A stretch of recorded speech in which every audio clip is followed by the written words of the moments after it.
आणि एकाचं नाव प्रियव्रत. उत्तानपादाच्या चरित्रामध्ये आपण अशी कथा तात्याची तर श्रवण केली. ध्रुव बाळाचं संपूर्ण चरित्र आपण ऐकलं, त्यांची वंश परंपरा संपूर्ण ऐकली. कथा श्रवण करण्याकरता सुरुवात झाली ती कुणाची? पुन्हा प्रियव्रताची. या प्रियव्रतानं काय केलं तर त्या प्रियव्रताच्या बाबतीमध्ये वर्णन असं केलेलं आहे. सांगा आता, रात्र आहे का दिवस आहे? सांगा ना, बोला बरं का. ही रात्र आहे. सांगा, ही रात्र नेमकी कुणाला आवडते? ही जी रात्र आहे ती कुणाला आवडते माहित नाही. ऐका, आता जर लाईट गेली तर लाईट गेल्याची तर तुम्हाला आवडते का?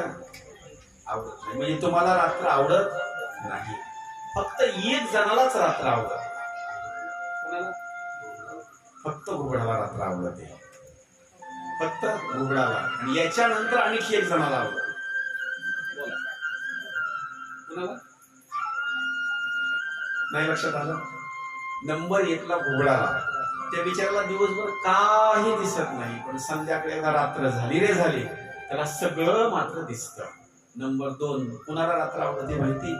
नंबर 2 ला ही रात्र आवडत असताना चोराला एक आवडते. लक्षामध्ये आता चांगलं चांदणं पडावं आणि चांगलं चांदणं पडल्याच्या नंतर आपण संसारिक जीव आहेत, पाऊस नसावा असल्यावर आपण जाऊन असं झोपावं. ते चांदणं बघितलं का नाही सगळ्या माणसाला आनंद होतो. फक्त कधी चांदणं असावं माहिती का?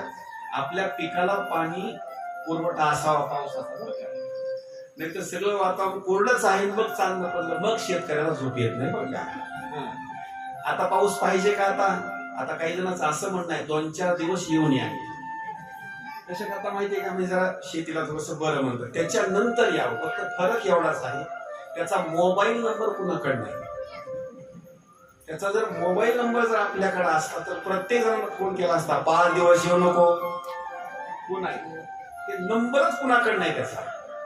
महाराज, ही जी कथा आहे ना, ही कथा श्रवण करत असताना प्रियव्रताच्या बाबतीमध्ये ही कथा सुंदर स्वरूपामध्ये वर्णन केलेली आहे. काय केलं त्यानं? रात्र 12 तासाच्या जो प्रवासाचा असणारा जो भाग सांगितलेला आहे, 12 तासाचा प्रवास रात्रीचा आहे आणि 12 तासाचा प्रवास हा दिवसाचा आहे. तो कुणाचा प्रवास आहे? तर हा सूर्याचा प्रवास आहे. कधी कधी काय करतो, 12 तासापर्यंत सूर्य हा अंधारामध्ये निघून जातो आणि नंबर 2 ला 12 तासामध्ये हा प्रकाशाच्या बाबतीने असताना चलतो. असं का होतं याचे कारण आहे का? कथा अनेक वेळेला तुम्ही श्रवण केलेली आहे. दररोजची रात्र होते आणि दररोजचा सूर्य उदय होतो. का होतो मात्र आपल्याला माहिती नाही. फक्त एवढंच माहिती, आता पहाड झालीवर का आता सूर्य निघाला, आता उठा कामाला लागा. आपल्याला माहिती नाही का सूर्योदय होतो आणि का अस्ताला जातो, याची मात्र भूमिका आपल्याला माहिती नाही. याचे कारण सांगितलेलं आहे. एक पर्वत आहे आणि या पर्वताच्या बाबतीमध्ये वर्णन असं केलेलं आहे.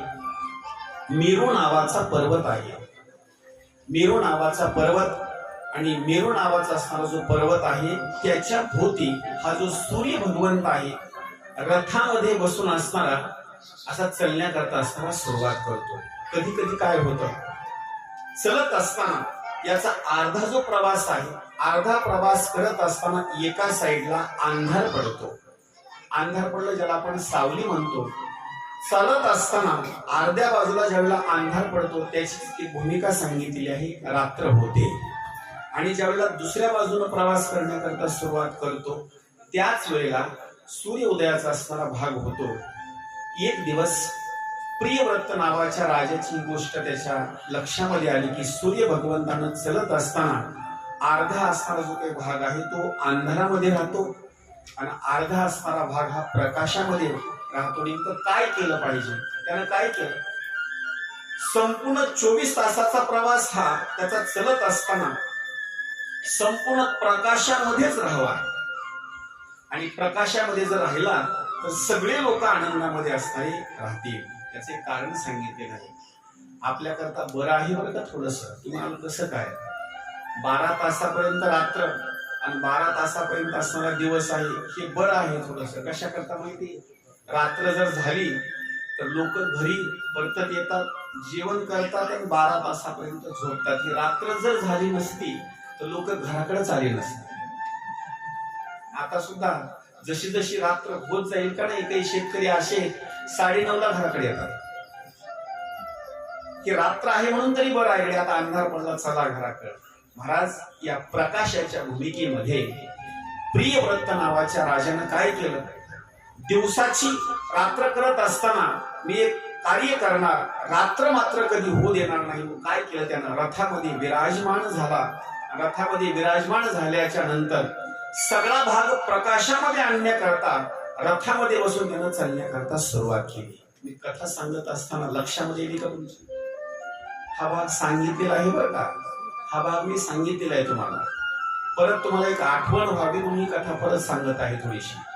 लक्ष करा, ज्यावेळेला तो रथामध्ये विराजमान झाला आणि त्या रथाचे असणारे जे चाक आहेत, त्या चाकाच्या भूमिकेमध्ये, ज्याला आपण बैलगाडीमध्ये बसल्याच्या नंतर जुन्या काळामध्ये जे चाक होते ना लाकडाचे, त्याच्यानंतर लोखंडाचे आले आणि त्याची जी चाकारी आहे त्या चाकारीच्या भूमिकेमध्ये ज्यावेळेला अशी चाकोरी पडली, ज्यावेळेला प्रियव्रत नावाच्या राजानं असा रथ हाकण्याकरता सुरुवात केली, तेवढ्याच वेळामध्ये 1 आणि 2 नाही 7 चाकाऱ्या पडण्याकरता सुरुवात झाली.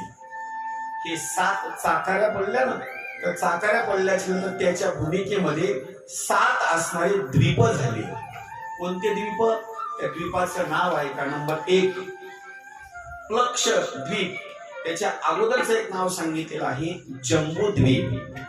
नंबर 1 जम्बूद्वीप, नंबर 2 सांगितलेलं आहे पक्षद्वीप, नंबर 3 सांगितलेलं आहे शाल्मली द्वीप, नंबर 4 कोशद्वीप, क्रौचद्वीप, शाकद्वीप आणि पुष्करद्वीप. किती द्वीप झाले? 7 झाले बरं का, 7. आणि आपण कोणत्या द्वीपामध्ये राहतो?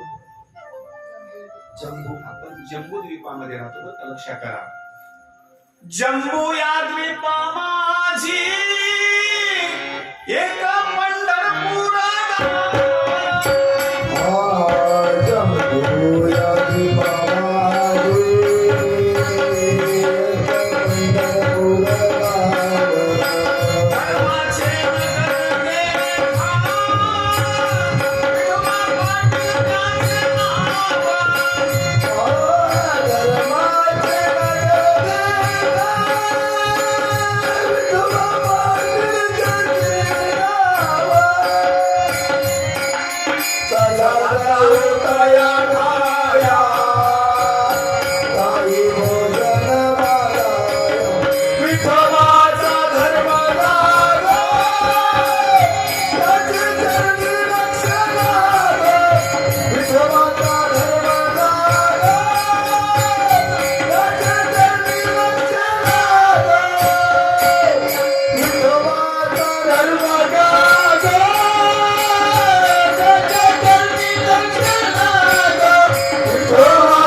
जम्बूद्वीपाच्या बाबतीमध्ये जर वर्णन जर करायचं म्हटलं, हे जे जम्बूद्वीप आहे, या जम्बूद्वीपामध्ये आपण राहतो.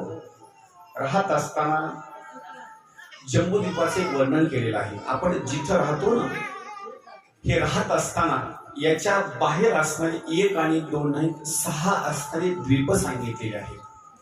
या 6 द्वीपाच्या बाबतीमध्ये एकापेक्षा एक मोठा असणारा द्वीप आहे.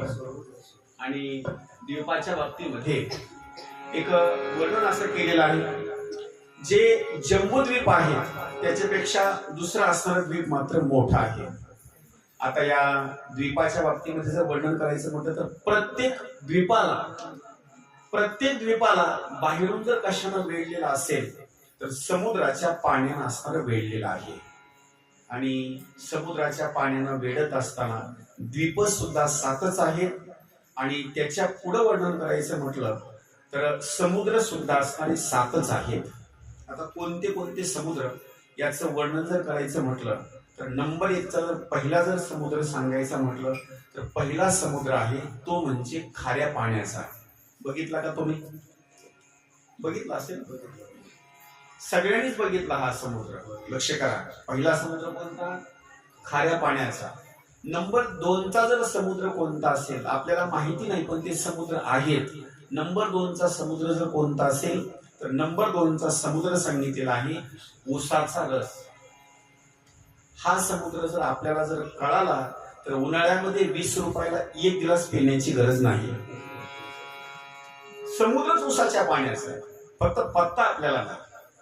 आणि तिसरा एक समुद्र, माफी मागून बोलतो बरं का, तिसरा एक समुद्र असा आहे मदिरेचा आहे. कळालं का तुम्हाला? तिसरा एक समुद्र असा आहे मदिरेचा आहे. मदिरा हा शब्द सोप्या भाषेमधला आहे बरं का, ते तुम्हाला ज्यांना कळलं त्यांनाच कळलं. फक्त फरक एवढा आहे, जर हा समुद्र त्या लोकांना जर कळाला, कुणाला? त्या लोकांना जर कळाला तर त्यांना दुकानला पुन्हा जाण्याची गरज नाही. लक्ष दिलं मी काय बोलतो ते? तो जर समुद्र कळाला तर दुकानला जाण्याची गरज नाही, पैसे द्यायचीच गरज नाही, समुद्राच्याच काठाला जाऊन राहते ती. तिसरा समुद्र कोणता? मदिरेचा समुद्र आहे. नंबर 4. चौथा जर समुद्र सांगायचं म्हटलं तर चौथा समुद्र सांगितलेला आहे तुपाचा. आता 1 किलोचा भाव चांगलं जर तूप असेल ना तर चांगल्या तुपाच्या बाबतीमध्ये 1000 रुपयापर्यंत किलो असेल ना कमीत कमी. असा एक सागर आहे, सगळं त्या सागराच्या बाबतीमध्ये सगळं असणार तूपच आहे. असा एक सागर आहे. याच्या पुढे एक समुद्र सांगितलेला आहे, तो कशाचा आहे पहा, नुसत्या दह्याचा असणारा समुद्र सांगितलं. दुसरं काहीच त्या समुद्रामध्ये नाही, नुसतं दहीच आहे. त्याच्यानंतर एक वर्णन केलं आहे समुद्राच्या बाबतीमध्ये, तो समुद्र असा आहे नुसत्या दुधाच्या पाण्याचा असणारा समुद्र आहे. तिथं दुसरं काही सुद्धा नाही.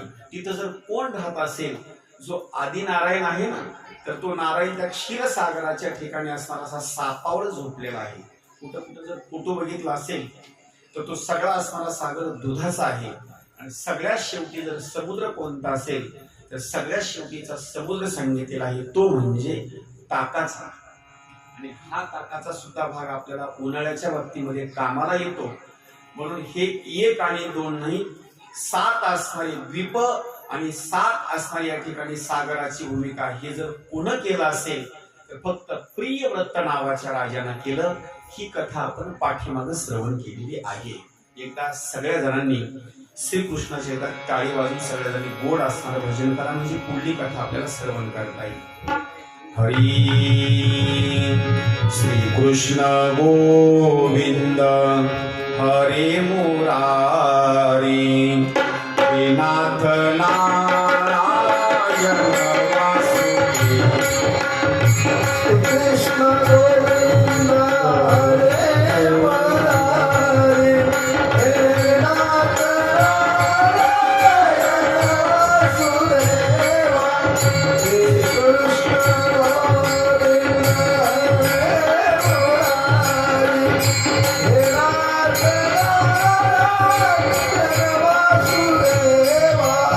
Hey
प्रियव्रताच्या बाबतीमध्ये वर्णन जर करायचं म्हटलं तर राजा प्रियव्रतानं विवाहाच्या बाबतीमध्ये विवाह संपन्न झाल्याच्या नंतर 2 पत्नीच्या बाबतीमध्ये वर्णन केलेलं आहे. एका पत्नीला 3 असणारी मुलं झाली, उत्तम, तामस आणि रैवत.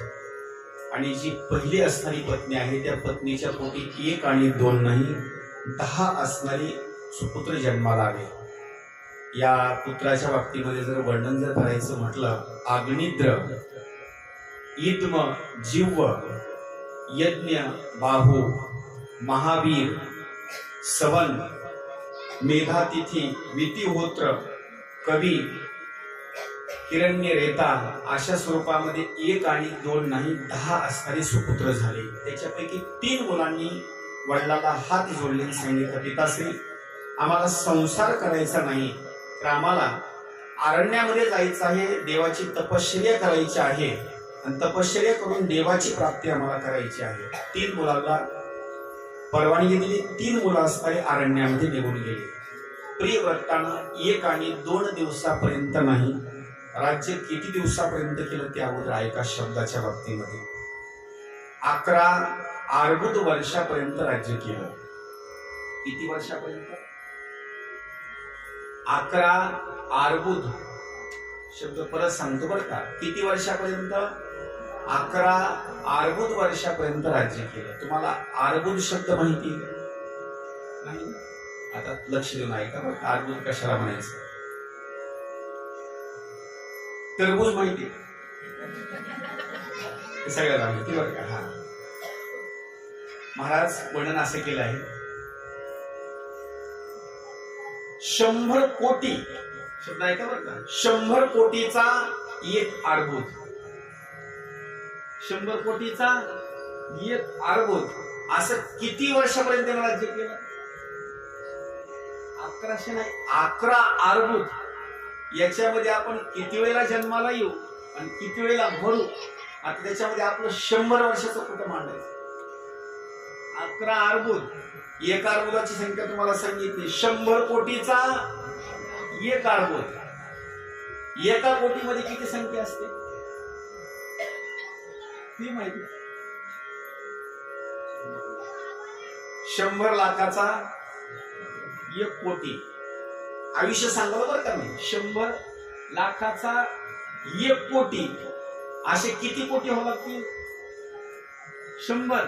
त्याच्यानंतर 1 अर्बुद होणार. त्याचं आयुष्य सांगितलेलं आहे 11 अर्बुद वर्षापर्यंत. एवढं बिचाऱ्यानं राज्य केलं त्या राजानं. आणि एवढं राज्य केल्याच्या नंतर तरी सुद्धा त्याचा संसार सुटला नाही. आता आपला 100 वर्षाचा सुटेल. एवढा संसार केला, संसार सुटला नाही. शेवटी 1 दिवस निर्णय घेतला, किती दिवसापर्यंत संसार करायचा आपण, याची अपेक्षा कधी नष्ट होईल? खरं सांगू, संसार हा कधी सुद्धा संपत नाही. कधीच संपत नाही संसार. त्याचं कारण एक सांगितलं आहे. संसाराच्या बाबतीमध्ये सारखा सरकत राहतो का नाही, त्याचं नाव संसार. नुसतं सरकत राहतो. त्याला आणखी दृष्टांत दिलेला आहे. जुन्या काळामध्ये काही मंडळी आपल्या अंगावर धोतर परिधान करायची आणि काही महिला मंडळी नऊवार असणारं सुती असणारं लुगडं आपल्या अंगावर परिधान करायचं. गरीबी परिस्थिती असायची आणि ते धुवून एवढं जीर्ण व्हायचं, दुसरे कपडे मिळायचे नाही. मग त्या महिला मंडळीने काय करायचं, सुई घ्यायचा, दोरा घ्यायचा आणि शिवण्याकरता सुरुवात करायचं. आणि शिवत असताना दोरा ओढावता लागतो. दोरा ओढला की काय व्हायचं माहिती? बोला आता. दोरा असा ओढला, जी शिवण्याकरता सुरुवात केलं का नाही ते जास्त अंगी फाटायचं. कोणा याची भूमिका कळली का तुम्हाला? जसं जीर्ण झालेलं वस्त्र जर शिवण्याकरता सुरुवात केली तर ते सारखं पुढं असणार, ते जीर्ण होत राहतं, जास्त फाटण्याकरता सुरुवात. तसा संसार सुद्धा कसा आहे, तुम्ही जेवढा करण्याचा प्रयत्न करा तेवढा पुढे सरकत राहतो बरं का. आणि या संसाराच्या बाबतीमध्ये आशा मात्र कधी सुद्धा संपत नाही. राजानं काय केलं, 11 अर्बुद वर्षापर्यंत राज्य केलं आणि 1 दिवस निवांत घरी बसला. आणि राजाला उपलब्धी झाली की किती दिवसापर्यंत हा संसार करायचा. निर्णय घेतला, आता पत्नीचा त्याग करायचा. नंबर 2 ला घरादाराचा, संसाराचा, सगळ्या जणांचा असताना त्याग करायचा आणि अरण्याचा रस्ता पकडायचा. काय केलं राजानं? ऐका, असं शक्यतो आपल्या डोक्यामध्ये कोणाच्या येणार नाही. आपण हे सगळा संसार सोडावा आणि अरण्यामध्ये निघून जावा असं कोणाच्या डोक्यामध्ये येणार नाही. जर असं कुणाला वाटलंच, वाटणार नाही पण जर कुणाला असं वाटलंच तर हात जोडून सांगतो, इथं सोडून द्या, दुसऱ्या गावचं सांगतो. जर असं कुणाला वाटलं की मला आता अरण्यात जायचं, सगळ्या घरादाराचा, पत्नी मुलाबाळाचा सगळ्याचा त्याग करायचा, तर त्याला ते मार्गदर्शन केलेलं आहे ग्रंथामध्ये. आणि त्या प्रियव्रत नावाच्या राजानं तेच कार्य केलं. मुलं किती सांगितले त्याला? 10. 3 अरण्यामध्ये निघून गेले, 7 घरी राहिले. जेवढी प्रॉपर्टी त्यानं कमवलेली आहे, कोणती? हे सगळं जे दिसतं ना तुम्हाला जग, या सगळ्या जगाच्या बाबतीमध्ये जेवढी त्यानं प्रॉपर्टी कमवलेली आहे आणि या पृथ्वीचं त्यानं राज्य केलेलं आहे, या राज्याच्या बाबतीमध्ये त्यानं बरोबर 7 वाटण्या केल्या. आपल्याकरता पण कामाचं आहे ना. ज्याला संन्यास आश्रम घ्यायचा, हिमालयामध्ये निघून जायचं, देवाची प्राप्ती करायची, मुलं जर 3 असतील 4 असतील तर त्या वडिलांना काय करायचं माहितीये? जायचंय ना आता माझ्या पाठीमागं कुणाचीच भांडणं होऊ नये, व्यवस्थित असणाऱ्या वाटण्या करायच्या. आणि वाटण्या केल्याच्या नंतर सगळ्याला हात जोडायची, विनंती करायची, आता मी चलतो म्हणायचं. पण तिथून निघाला ना, पुन्हा मात्र घराचा मात्र विषय घ्यायचा नाही. त्याचं कारण एक आहे, 2 स्वरूपामध्ये सांगतो. कधी कधी काय होतं माहिती? काही मंडळी सगळ्या जणांचा त्याग करतात आणि कुठेतरी अरण्यामध्ये देव दर्शनाकरता निघून जातात, शरीरानं निघून जातात, पण मनानं मात्र तिथे निघून जात नाहीत, मनानं मात्र घरीच राहतात. किती वेळा जन्माला आले, किती वारे पडले, किती वारे पडले, किती वारे पडले, किती वेळा जन्माला आले, किती वारे पडले, किती वारे पडले, किती वारे पडले, किती वेळा जन्माला आले, किती वारे पडले.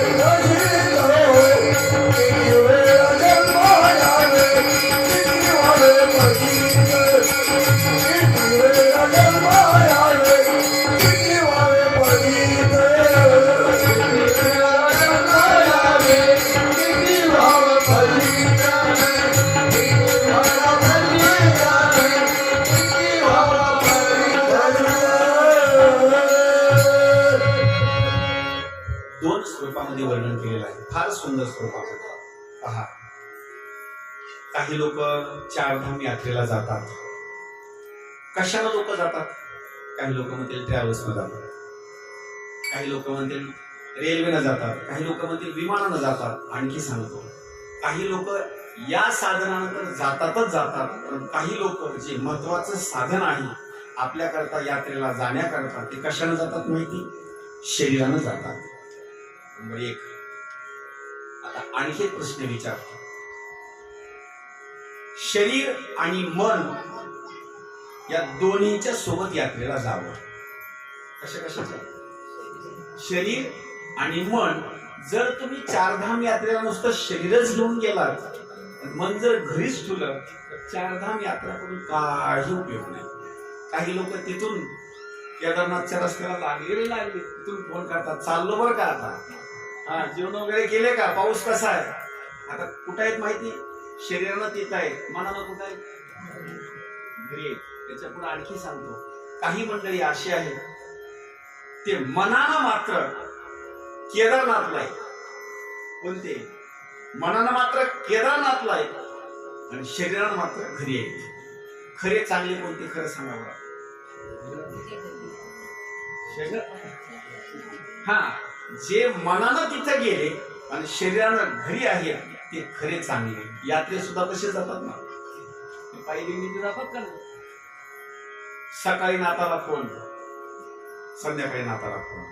काही आजी तर मला यात्रेमध्ये भेटल्या, महाराज नातू माझ्याशिवाय राहतच नाही. आता तुम्ही शरीराला आलात ना, महत्वाची गोष्ट अशी आहे, मनानं सुद्धा यात्रेमध्ये या, त्याच्याशिवाय देव मात्र भेटणार नाही. या प्रियव्रत नावाच्या राजानं काय केलं? ज्यावेळेला सगळ्या जणांना वाटण्या करून दिल्या, पत्नीचा त्याग केला, आता मला कोणी सुद्धा नाही, असा विकार असणारा, मनामधला असणारा जो पहिला होता ना, सगळे मला आहेत, हा विकार सगळा सोडून दिला आणि एकच निर्णय घेतला, आता मात्र मला कोणी सुद्धा नाही, फक्त इथं देव आणि मी आहे, दुसरा तिसरा मात्र कोणी नाही. आणि खरं सांगू का, अगोदर मात्र प्रत्येक जणाला असं वाटतं की मला सगळं गणगोत आहे. लक्ष करा बरं का, असं प्रत्येक जणाला वाटतं मला सगळं गणगोत आहे. दवाखान्यामध्ये मला नेल्याच्या नंतर सगळे भेटण्याकरता येतील, याच्या पुढे सांगू, भेटण्याकरता सगळेच येतील, बिस्किट पुडा सगळेच घेऊन येतील, आंघोळ फळं वगैरे सगळेच घेऊन येतील, पण ज्यावेळेला तुमच्यावर संकट येईल ना, सलाईन लावताना सुई लावण्याकरता त्रास मात्र तुम्हाला सहन करायचा. काय बोलतो लक्षात आला? सगळे बघण्याकरता येतील, पण कुणी आजपर्यंत त्रास कोणी वाटून घेतला अजिबात नाही. हे दुसरे आहेत फक्त बघण्याकरता येणं, दुसरे साधन आणणं. मला बोलण्याचा भाग एक आहे, आपण सगळे मात्र या ठिकाणी जर विचार जर केला ना, तर अनाथच मंडळी, फक्त हे म्हणण्याकरता गणवत आहे आपल्याला. कवनाची मायबाप, कवनाची गणगोत, मृग जळवत जाईल नाही रे नाही कुणाचे कोणी,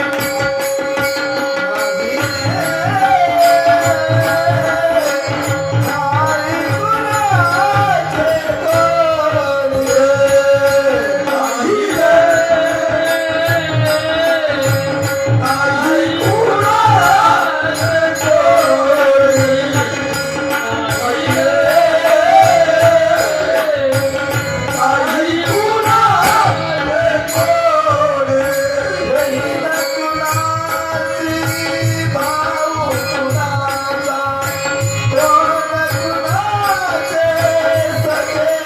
कोणी, नाही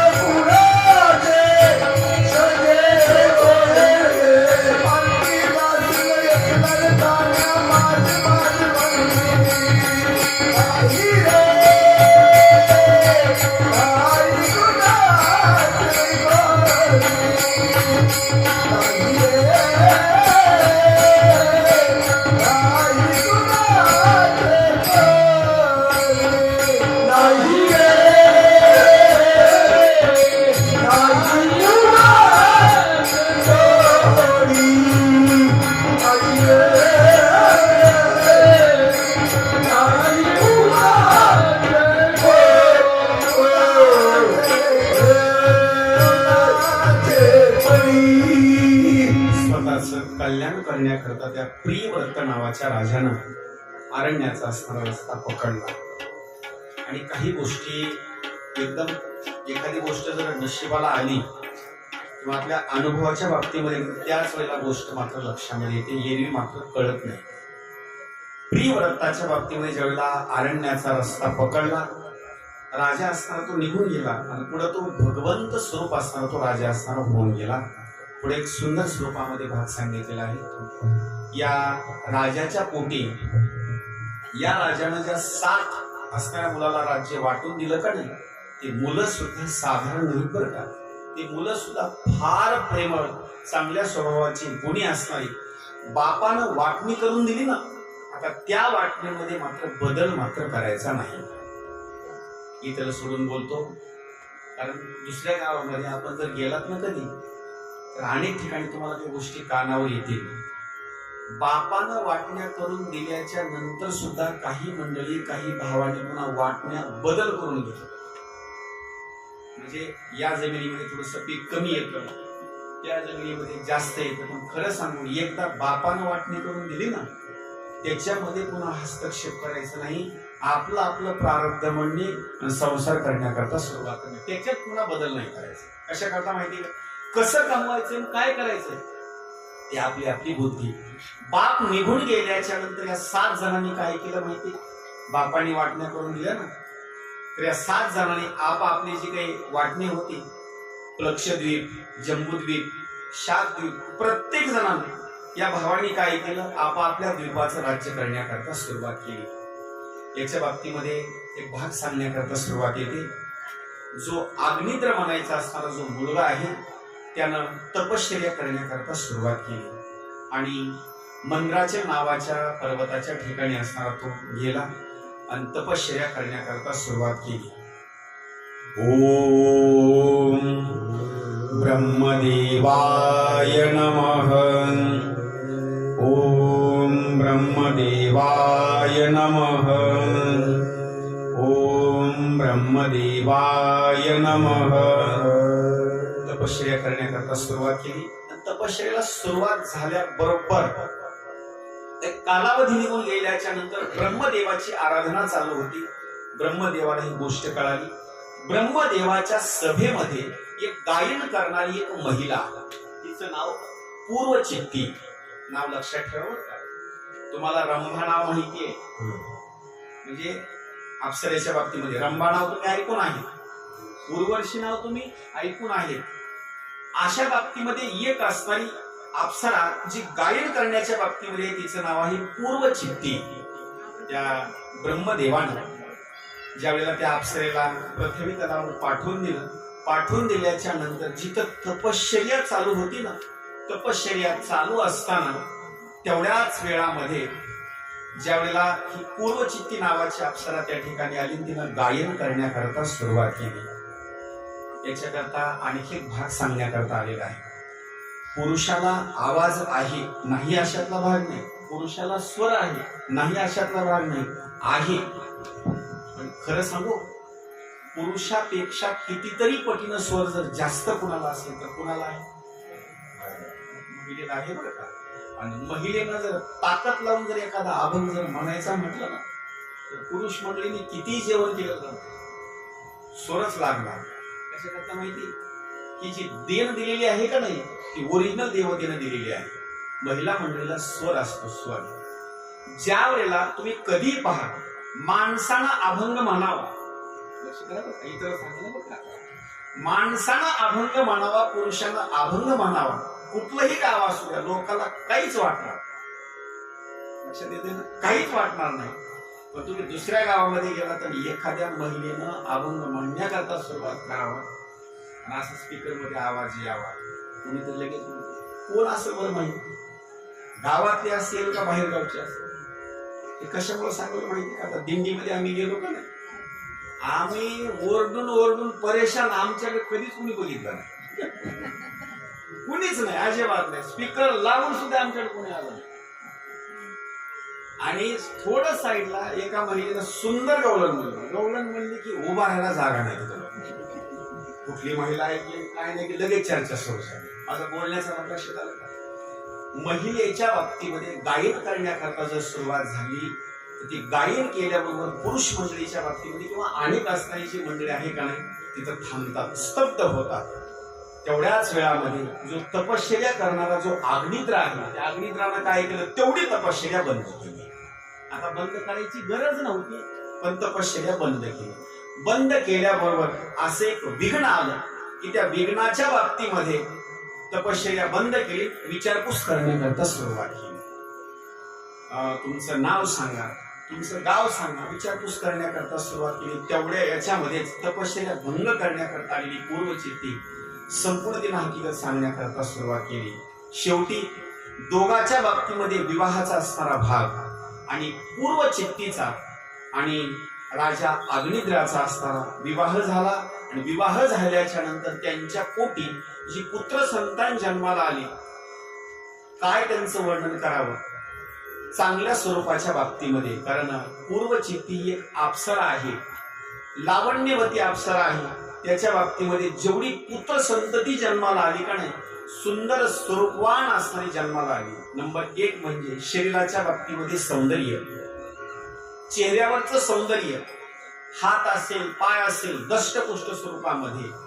कधी कधी आपल्याला सुद्धा माहिती आहे, घरामध्ये एखादा बालक किंवा कन्या जर जन्माला आली तर कधी कधी जन्म झाल्याच्या नंतर त्यांचं चेहऱ्याचं वर्णन जर करायचं म्हटलं तर चेहरा त्यांचा कधी त्या मुलाचा लेकरा आईसारखा दिसतो, कधी आईसारखा दिसतो, कधी त्या बालकाचा त्या कन्येचा चेहरा वडिलासारखा दिसतो, कधी कधी आजीसारखा चेहरा दिसतो, कधी कधी आजोबासारखा दिसतो. जे आपले नाते होते आहेत ना त्यांचा मिळता जुळता चेहरा दिसतो. लोक म्हणतात नाही नाही हा पंजोबावर गेला, लोकांची भाषा बरं का, म्हणजे मिळता जुळता असणारा चेहरा असतो. पण कधी कधी जर विचार करायला गेलो ना, मी कधी कधी फिरतो ना असं, ते घरामधल्या कुठल्याच माणसासारखे असतं, असं कधी कधी घडतं. पण यांचं जर वर्णन करायचं म्हटलं ना, जसं आईचं शरीर दष्टपुष्ट सौंदर्यवान, तशा स्वरूपामध्ये यांच्या पोटी सगळे असणारी मुलं जन्माला आले. नंबर 1, मुलाचं नाव ऐका.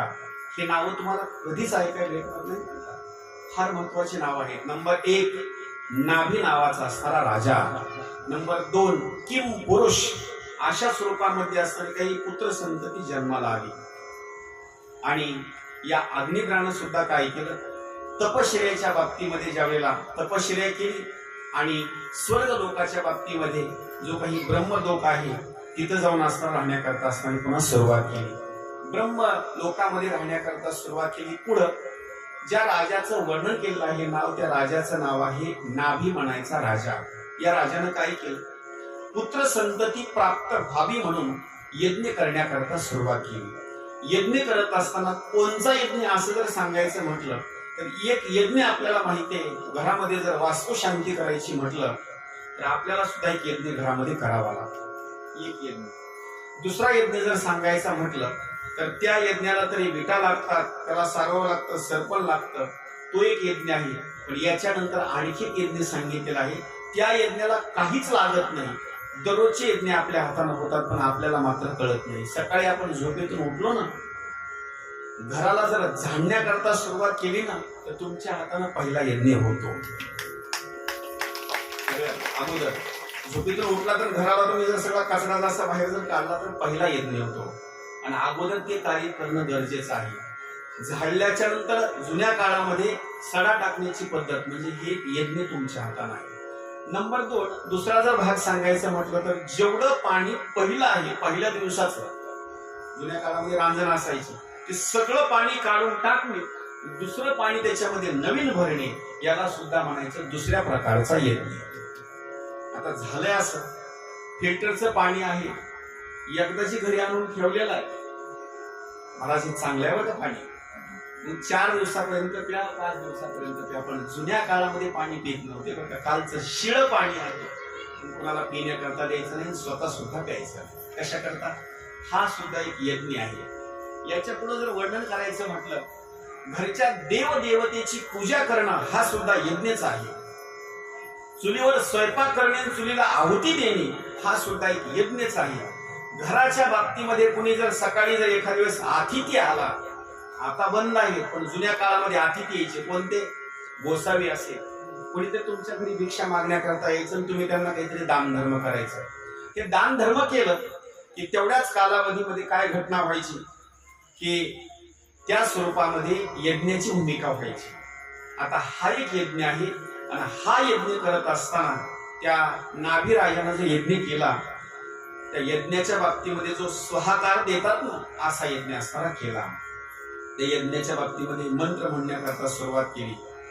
हरिः ओम आनो भद्राः क्रतवो जन्तु विश्वतो दब्धासो अपरीतास उद्भिदः देवानो जथा सदमिद वृद्धे असन्न प्रायो रक्षितारो दिवे दिवे.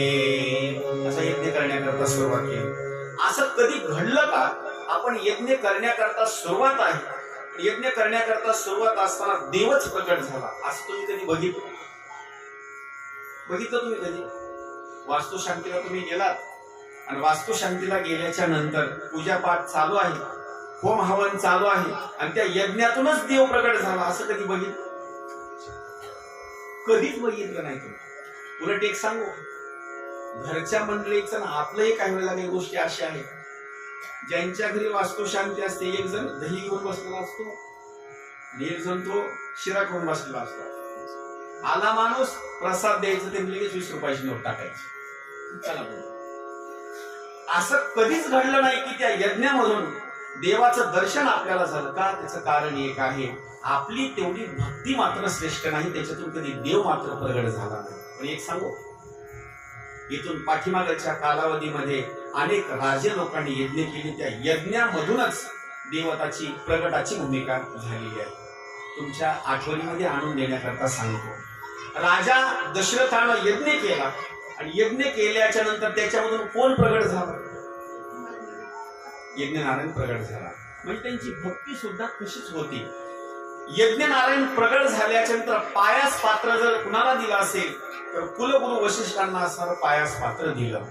म्हणजे यज्ञनारायण फार महत्वाचं आहे. इथं सुद्धा वर्णन केलेलं आहे. यज्ञनारायणाच्या बाबतीमध्ये स्वहाकार देण्याकरता सुरुवात केल्याच्या नंतर तेवढ्याच वेळामध्ये यज्ञनारायण भगवान साक्षात स्वरूपामध्ये असणारे प्रगट झाले. बोलिये यज्ञ नारायण भगवान की जय. बोलिये यज्ञ नारायण भगवान की जय. यज्ञनारायण प्रगट झाले आणि प्रगट झाल्याच्या नंतर हसत मुखाने असणारे त्यांच्याकडे पाहू लागले. त्याचे एक कारण आहे. देवाचं एक वर्णन असं केलेलं आहे. देव कधी मात्र नाराज नसतो. देव कधीच नाराज नसतो. 24 तासामध्ये तुम्ही कधी देवाकडे जा, कधी देवाकडे जा. देव कधी असा नाराज झालेला तुम्हाला चेहरा कधी दिसला? तुम्ही हनुमंतरायाचं दर्शन घेण्याकरता जा, विठ्ठल रुक्मिणीचं दर्शन घेण्याकरता जा. कधी नाराज झालेला देव तुम्हाला कधी दिसला? कधीच नाही. देवाचं सोडून द्या, आपण मात्र नाराज होतो. टमाट्याला भाव नका बोल्या, उन्हाळ्यामध्ये लावलेले सगळे रोप असे जळून जाऊ, आपण लगेच नाराज.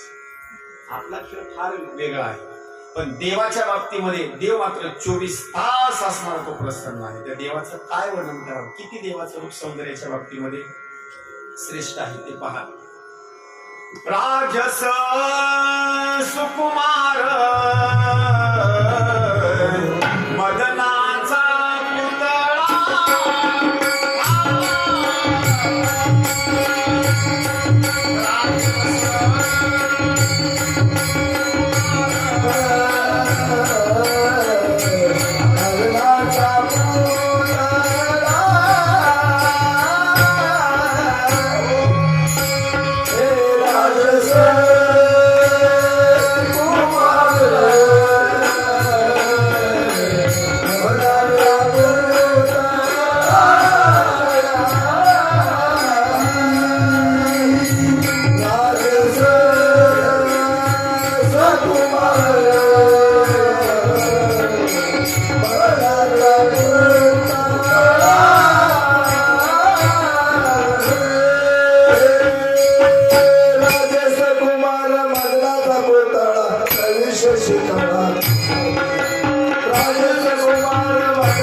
प्रगट झाले आणि प्रगट झाल्याच्या नंतर देवानं असं हसण्याकरता असताना सुरुवात केलं. का? देवाचा चेहरा प्रसन्न आहे. देवाचं दर्शन घेतलं, देवाची स्तुती करण्याकरता सुरुवात केली. देवाच्या डोळ्याचं वर्णन, देवाच्या नाकाचं वर्णन, देवाच्या कानाचं वर्णन, देवाच्या गळ्याचं वर्णन, देवाच्या छातीचं वर्णन, पोटाचं वर्णन, कमरेचं वर्णन, पायाचं वर्णन. आणि एवढं वर्णन केल्याच्या नंतर देव प्रसन्न झाले. हसत मुखानं नाभी राजाला सांगितलं, नाभी एवढं माझं वर्णन करतो, यज्ञाच्या बाबतीमध्ये माझी पूजा करतो, नेमकी तुझी अपेक्षा तरी काय आहे? त्यावेळेस देवाला हात जोडून सांगितलं, देवा एकच अपेक्षा आहे, तुम्ही जन्म घेऊन अवतार कार्य सिद्ध करण्याकरता माझ्या पोटी तुम्ही असणाऱ्या जन्माला या, माझ्या घरी अवतार घ्या. आणि तुम्ही जर अवतार घेतला तर माझं नाव या त्रिलोक्यामध्ये असणारं, प्रसिद्धीला असणारं येईल. देवानं त्या आग्नेत्र म्हणायच्या राजाच्या घरी जन्म घेत असताना जो नाभी म्हणायचा राजा आहे, त्या नाभीच्या घरी जन्माला येत असताना पुढं देवानं ऋषभ देवाच्या बाबतीमध्ये जन्म घेतलेला आहे. आणि या ऋषभाचं चरित्र जे आहे, भक्त ऐसे जाना जेतेही उदास, गेल्या शापासने वारून गेल्या शापासने वारून